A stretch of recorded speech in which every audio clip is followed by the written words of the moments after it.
mga bata, welcome sa ating panibagong video discussion sa math ngayong araw na ito. Ako muli si Sir Jeff at ako ang inyong mga kasama upang ating tuklasin ang panibagong mundo ng matematika. At ang ating pag-aaralan ngayon ay may kinalaman po sa routinary and non-routinary problem solving involving area. Okay? So, atin pong isusolve yung mga word problem na may kinalaman po sa areas.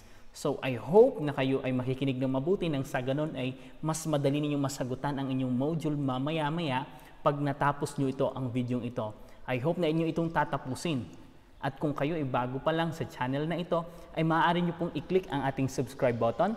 Ganon din po ang ating bell nang sa ganun ay kayo ma-inform kapag gumawa naman po ako ng mga panibagong video discussions sa iba't ibang subject. Nang sa ganun ay ang inyong pagkatuto ay tuloy-tuloy. So, bago tayo magpatuloy, tayo po muna ay pansamantalang yumako at tayo po ay magpe-pray. Let's pray. Ama naming banal na makapangyarihan ka po sa lahat, sa oras na ito kami ay humihingi ng inyong karunungan upang maintindihan namin ang aming pong mga lesson na tatalakayin sa araw na ito. Pagpalain niyo po ang aming mga magulang, pagpalain niyo po ang aming mga teachers, at pagpalain niyo din po kami. Ito po ang aming hiling at dalangin sa pangalan po ni Jesus. Amen. Okay, so atin po ngayong pag-aralan ang atin pong lesson for today. Solving problem or problems involving area of different polygons. Ano po? So ito yung ating pag-aaralan ngayon. Last time, ating tinakil yung patungkol sa paano mag-solve ng area na madali. Doon po sa finding the area of triangle, finding the area of square, finding the area of rectangle, at yung tinatawag nating irregular areas. Ngayon, kung hindi nyo pa po yun napanood, ay maaari nyo pong pindutin ang link na nasa ibaba ng atin pong YouTube channel. Maaari nyo po yung pindutin para at least ay maibalik kayo doon sa kung paano isolve yung area at yung para malaman nyo kung ano yung mga formulas kung paano mag-solve ng area ng iba't ibang mga figures. At ang ating tatalakayin ngayon ay kung paano isolve ang area ng trapezoid. Sapagkat last time, ito lang po ang hindi ko po na-discuss. Na-discuss ko na po sa inyo ang area ng triangle, ng square, ng rectangle at ng irregular area. At ngayon, ang nais ko namang ituro sa inyo kung paano isolve ang area ng trapezoid.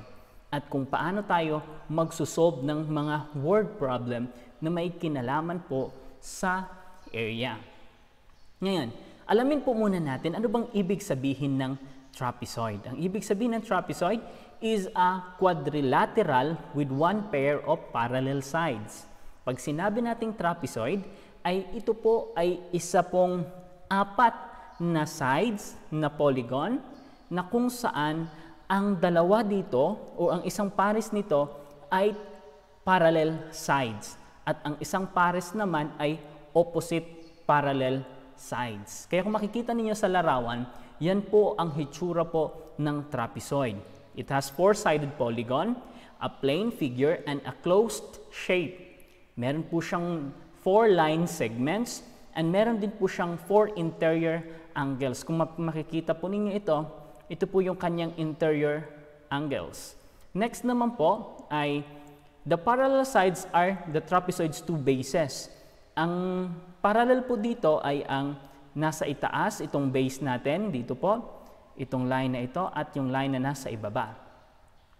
At yung opposite sides naman nila ay tinatawag po nating legs. Yung altitude po, ito po yung color green na nakataas. Ito po yung ating altitude, yung kanyang height. The altitude is the perpendicular line from the base to the other parallel sides. So, pang mapapansin nyo, kapag maka-encounter po kayo ng ganito, yan po ang ibig sabihin ng altitude. So, alam nyo na ngayon na pag sinabi nating trapezoid, ito ay four-sided na kung saan may isang pares na parallel, pareho, at yung isang pares naman ay opposite po sila. Ngayon, paano natin masosolve yung area o paano natin malalaman ang area ng trapezoid. So susundan po natin ang formula na nandito sa ating screen ngayon. Kung inyo mapapansin, meron po tayong mga terminology na ginamit dito. Pag sinabi natin trapezoid, area of a trapezoid is the average of the bases multiplied by the altitude. Mamaya-maya i-explain ko sa inyo kung anong ibig sabihin ng average. Okay? So ito po ang ating formula. Kung inyong mapapansin, yung A dito na nakalagay, ang ibig sabihin po nito ay long base. Kaya ito po siya sa baba. Yan po ang ibig sabihin ng A or long base. Ang B naman po stands for short base. Kasi po, kung inyong mapapansin, mahaba po dito ang base natin at yung base natin sa taas ay maikli. Kaya tinawag itong long base at saka short base. At yung H naman natin or yung altitude, di ba kanina sinabi ko itong color green. Ito po ay nagre-represent sa kanyang height. At ito lamang po ang ating dapat pagtuunan ng pansin para makuha po natin ang tamang area ng trapezoid. So, ang formula po ng ating trapezoid ay area is equal to A plus B over 2 times height. Kaya, kung inyong mapapansin, susundan po natin ito, ang formula natin ito, para makuha po natin ang tamang sagot. Ngayon, pupunta muna tayo sa average. Kasi marami sa atin mga anak ang di alam kung anong ibig sabihin ng average. Ipapaliwanag ngayon ni Sir Jeff ng madali. Pag sinabi po nating average, mga anak, it is the sum of a group of numbers divided by the quantity of items in the group. Pag sinabi po nating average, ay pagsasama-samahin nating i-plus ang mga items o mga numbers na nasa grupo, pagkatapos ay i-divide o hahatiin natin sila kung ilan ang grupo. Okay, para mas maliwanag, pansinin niyo po ito. Mayroong 3 bata, si Martin, si Mac at si Maria. Si Martin ay meron po siyang 5 aklat na hawak. Si Mac ay merong 3 at si Maria ay meron po siyang 4 na hawak na aklat. Pag pinagsama po natin silang lahat, tingnan nyo po, pansinin nyo, nakagrupo po siya. 1 kay Martin, 5 kay Martin, 3 kay Mac na aklat, at 4 kay Maria. Ang average po ay pagsasama-samahin natin silang lahat. So, 5 kay Martin, 3 kay Mac, at 4 kay Maria. So, ang kanila pong sum or total ay 12. Ano po? Ngayon, hahatiin natin ang mga book na ito sa kung ilang grupo. So, meron po tayong 3 grupo. Grupo ng aklat kay Martin, grupo ng aklat kay Mac, at grupo ng aklat kay Maria. So, dahil 3 grupo, ang 12 ay ihahatiin natin sa 3. So, 12 divided by 3, ang sagot po ay 4. Ang average po ngayon ng ating problem dito ay yung tinatawag nating 4. I hope na nakuha ninyo mga anak ang ibig sabihin ng average. Ngayon, next tayo. Pagtuunan natin ng pansin ang halimbawa na nandito sa ating screen. Ano po? Ulitin natin. Ang area ng trapezoid, ang A ay base, long base, ang B ay short base, at ang H ay altitude. Pansinin po natin. Dito sa halimbawa, meron na po tayong given number. Ano po? Huwag niyo na pong pansinin itong LOMN. Kasi 1D po yan kasama sa atin pong isosolve. So, focus po tayo dito sa long base, short base, at saka sa altitude. So, meron po tayo dito, ang atin pong long base ay yung 13 cm, ito pong nasa baba. At ang ating short base ay nasa itaas, yung 7 cm. At yung ating altitude, yung ating pong H or height or altitude ay 5 cm. So, dahil ito po ang ating formula, A plus B over 2 times height.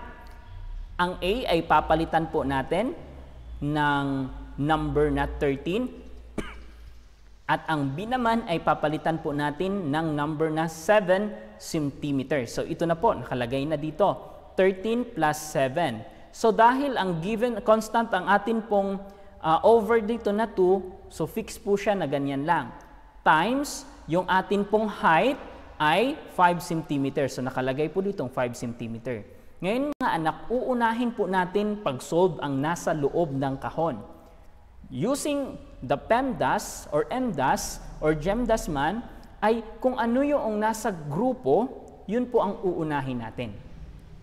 Tingnan po natin. So 13 plus 7 equals 20 over 2 times 5. So ito ang ating inuna sa taas. Next naman, 20 divided by 2 or ang 20 hahatiin natin sa dalawa. So ang sagot ay 10 and then times 5 doon sa atin pong altitude o sa ating height. So nakuha na natin. Ngayon ita-times naman natin ang 10 at ang 5. So 10 times 5, ang sagot po ay 50 cm squared. Ito po ngayon ang area ng ating trapezoid. I hope na maliwanag sa inyong mga anak. Next, maglalagay pa tayo ng dagdag na sample. Yan. Ang formula natin is area or A is equal to A plus B over 2 times height. Pansinin natin yung given number naman dito. Uulitin ko po, wag nyo pong pagbigyan ng pansin itong mga letter dito sa gilid sapagkat hindi po sila yung kasama sa atin pong pagkukuha ng ating area ng trapezoid. So balik tayo, nasaan dito ang A? Ito po ang ating long base, ito po ang ating short base, 7 meters, 11 meters, at yung ating altitude o yung height ay 9 meters. So ulitin natin, ang ating A ay 11. So papalitan natin yung A ng 11 plus ang B natin, ang short base ay 7 and then over 2 times ang atin pong altitude o height ay 9 meters. So kapag sinolve po natin, 11 plus 7 is equal to 18 over 2 times 9. Then 18 divided by 2, hatiin natin ang 18 sa dalawa, 9. So 9 times 9 is 81. So the correct answer is 81 meters squared. Ito po yung area ng atin pong trapezoid. I hope mga anak, maliwanag sa inyo ang akin pong ipinaliwanag. Next po, sa paghahanap naman o pagsusolve natin ng problems, kalimitan makakasumpong tayo ng mga ganitong klaseng problems. Find the area of a square of side 27. Imagine niyo mga anak, kung ito lang ang problem ang nasa inyong isipan, magtataka kayo kung paano ito isolve. Pero tutulungan tayo ng ating imagination kapag atin itong i-drawing. So, ang hinahanap po dito ay area ng square. So, drawing ko po sa inyo yung ating square na kung saan ang isang side nito ay 27. So, nakalagay po dito ay 27. Ngayon, paano natin isolve? Kailangan lang mga anak alam natin ang formula ng area ng iba't ibang polygons, kagaya ng square, kagaya ng triangle, kagaya ng rectangle, kagaya ng trapezoid, kagaya ng irregular areas. Kailangan lang po mga anak ay alam po ninyo iyon. Ngayon, kaya ko tinuturo sa inyo kanina na panoorin nyo yung unang video natin sa pag-solve ng area kasi mahalaga po yun para itumulong sa atin upang mas mahigit nating maintindihan ang lesson ito. So, area ng square is equal to side times side. So, kung ano yung side ng kabila, ganun din ang side ng kabila. Ngayon pong ibig sabihin ng square. Pareha po sila ng sukat. So, since 27 po ang kabilang side, ang isang side din po nito ay 27. So, 27 times 27, the answer is the area of square which sides is 27 is equal to 729. Ito po yung kanyang area. Next po. Pangalawang problem. Ito, kailangan po natin ng understanding. Ang sabi dito, the area of a rectangle. So, pansinin niyo, sinabi sa atin kung ano yung problem, kung ano yung klase ng polygons ang ginamit. Ang sabi dito, area of rectangle. So, ang meron na tayong visualization. So, atin pong idodrawing, andito po nakalagay yung rectangle. Ngayon, ibinigay na sa atin yung kanyang area. Ang sabi, ang sagot daw doon sa rectangle ay 48 cm square. So, ibinigay na sa atin, nandito na yung atin pong sagot. 48 cm square. At yung breadth niya ay 6 cm o yung tinatawag nating height niya ay 6 cm. Okay? So, atin ding ilalagay po ngayon dito kasi ito yung kanyang height. Ngayon, ang sabi dito, then find its length. Hanapin nyo yung kanyang length o ang kanyang base. Tandaan po ninyo, ang base, ang height, ang base pala at ang length ay magkapareho po yan. At ang breadth naman at ang height ay magkapareho din po yan. So, wag po kayong malito sa base, sa width at sa breadth. Yan po ay magkapareho lamang. Ang length at ang tinatawag nating base ay magkapareho lang din po. So, atin pong isosolve ito. So, di po ba ang formula po ng paghahanap ng area ng rectangle ay A or area is equal to base times height? Very good. So, ang ating hinahanap dito ay yung kanyang length or yung kanyang base. So, A is equal to question mark o hindi po kaya ay number na n na ibig sabihin po, hindi natin alam kung ano po yon. Kaya nilagyan ko po yan ng question mark instead po na n na nagre-represent sa number kasi baka malito kayo. So, question mark or n is equal to height. So, nakalagay po yung height natin or yung breadth natin na 6 cm. So, inilagay ko po dito 48 cm yung equal ng area. Kasi dito po nakalagay, meron ng area.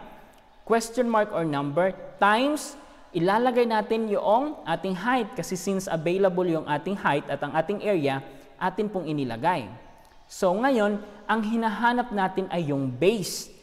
Okay? Or yung may question mark. What we are going to do here, mga bata, pag naka-encounter kayo ng ganito na nakalagay na ang sagot, ang area ng isang rectangle o ng isang polygon, ay ang pinakamainam nyong gawin ay i-divide yung sagot ninyo na area sa anumang available na label na nandyan sa atin pong sa ating problem. So, ang available po dito ay 6 cm. So, ang 48 cm squared ay i-divide po natin sa 6 kasi ito lang po ang available at yung atin pong area. So, 48 divided by 6 is equal to 8 cm. So, ang base po natin, itong may question mark dito kung ang hinahanap natin, ang sagot po pala dyan ay 8 cm. Ngayon, pag i-check natin ito mga anak, ang atin lang gagawin ay just simply write down the label doon po sa atin pong formula. So, area is equal to B. Ang B natin ay 8 times ang height natin ay 6. So, A is equal to 6 times 8 is equal to 48 cm squared. So, tama po ang ating sagot. So, the answer is 8 cm. So, I hope na naintindihan natin mga anak. Next, the last problem. Minsan ay nakakalito yung mga problem. Pero ang pinakamainam natin gawin mga anak, kailangan muna natin maintindihan ano nga ba ang tinatanong ng problem. Pag hindi po natin yun maintindihan mga anak, hindi din po natin masasagutan ng tama yung atin pong problem. So, dito po sa isang problem, si Monica ay meron po siyang triangular. So, nakalagay na kaagad sa ating isip na yung polygon na ginamit dito ay triangular in shape. Naka-triangular siya. Ibig sabihin, naka-triangle. Ngayon, ang height ng triangle na fabric na kanyang ginawa, ang height po, tingnan po natin, ang height niya ay 15 inches. Pag sinabing height, yung kanyang taas, yung kanyang tangkad, yung kanyang tall. Ano po? So, 15 inches. At yung kanyang base naman ay 6 inches. So, ating i-imaginein at lalabas ang ating formula na ganito. Lalabas yung ating figure na ganito. Kagaya na nakikita niyo sa screen. So 15 ang kanya pong triangular height at ang triangular base naman niya ay 6. So ngayon, kailangan lamang natin alamin o alalahanin mga anak ang formula ng pag-solve ng area ng triangle. Pag hindi po natin ito alam, huwag po kayong umasa na masasagutan ninyo ang problem na kagaya nito. So I hope mga anak na inyong tandaan ang formula ng atin pong triangle. Ang rectangle at ang square ay halos magkapareha lang ng formula. Pero itong triangle na polygon ay iba po ang kanyang formula. So ang kanyang formula ng pag-solve ng area is A is equal to 1/2 times base times height. So papalitan lang po natin. A is equal to 1/2 times, ano po ang kanyang base? Tama, 6 inches. Ano ang kanyang height? Tama, 15 inches. Ngayon, ita-times natin yung 6 at 15 muna. So kapag na-times natin, ang sagot po ng 6 times 5 ng 15 ay 90 inches. So, dahil nakalagay na dyan, inilagay na natin para hindi po kayo mahirapan, A is equal to 1/2 times 90 inches. So kapag nag-solve tayo, nag-multiply tayo ng tinatawag nating fraction at whole number, ang una nating tatandaan, ita-times muna natin mga anak sa numerator o nasa itaas. So 90 times 1 is equal to 90. Then divided by 2. 90 divided by 2, hatiin natin ang 90 sa dalawa, the answer is 45 inches squared. So the area is 45 inches squared. I hope na naintindihan natin mga bata ang ating lesson sa atin pong math, which is solving routinary and non-routinary problem involving areas. So madali lang po ito kapag kayo ay nakikinig o makikinig ng mabuti. At kung kayo ay nakaunawa sa ating lesson ngayon, ay pwede niyo pong i-click ang thumbs up para po magkaroon po ito ng pakinabang din po sa akin habang ako ay nagtuturo po sa inyo. At ang mga susunod pa nating video discussion ay aantayin nyo lang din po at pwede po kayong mag-subscribe kung hindi pa po kayo nakapag-subscribe. So sa muli mga anak, I hope na naintindihan natin. Kagaya nga ng ganitong klaseng solving word problem. Napakahirap mga anak i-solve ang problema ng tao. Kahit pa sa atin pong sa tunay na buhay.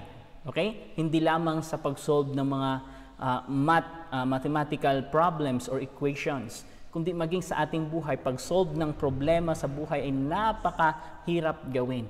Pero alam nyo ba ang sabi sa atin sa Biblia na ang tangi lamang natin pagkukunan ng lakas, walang iba kundi ang ating Panginoong Hesus. Ang sabi niya sa atin sa Biblia, kung sino sa inyong nabibigatan ay lumapit sa akin at akin siyang bibigyan ng kapahingahan. Pagpalain nawa tayo ng ating Panginoon mga anak at thank you sa inyong pakikinig.